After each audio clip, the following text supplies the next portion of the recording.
Hey guys, எல்லாருக்கும் வணக்கம். Welcome back to my channel. This is Prabha 24 official. நம்ம சேனலை புதுசாக யாராவது பார்க்குறீங்கன்னா மறக்காமல் சப்ஸ்கிரைப் பண்ணிக்கோங்க. பக்கத்தில் இருக்கிற பெல் ஐக்கானை கிளிக் பண்ணிக்கோங்க. வாங்க இன்றைக்கி திருவண்ணாமலை போகலாமா?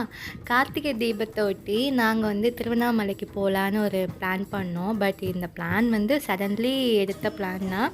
பட்டு கரெக்டாக கோவிலுக்கு போய் ரீச் பண்ணியாச்சு. இது திருவண்ணாமலை போகிறது ரொம்ப கஷ்டம்னு எல்லாருமே சொல்லி நான் கேள்விப்பட்டிருக்கேன். நம்ம அவ்வளோ சீக்கிரம் நினச்சாலும் போக முடியாது.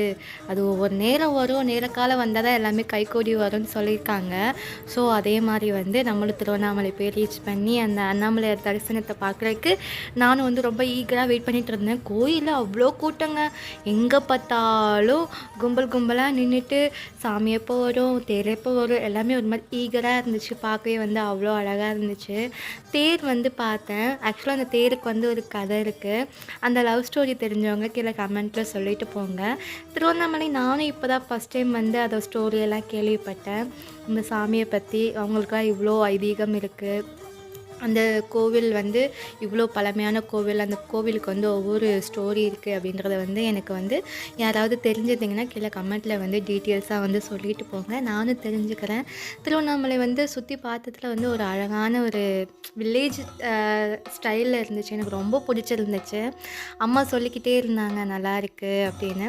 ஒரு நாள் கண்டிப்பாக கூட்டம் இல்லாதப்போ போய் மறக்காமல் சாமியை போயிட்டு நிதானமாக தரிசிச்சுட்டு வரணும்னு நானும் வீட்டில் அம்மா எல்லாருமே சொல்லிக்கிட்டே இருந்தாங்க. ஒரு வழியாக கோவிலை பார்க்குறதுக்கு அவ்வளோ அழகாக இருந்துச்சு. நான் திருச்செந்தூர் கோபுரத்தை பார்த்துட்டு சொன்னேன், அந்த கோவில் சிற்ப கலைப்பாடுகள் எனக்கு ரொம்ப பிடிச்சிருந்துச்சு. அதை விட இதை பார்க்குறப்ப எனக்கு அப்படியே நானே ஷாக் ஆகிட்டேன்.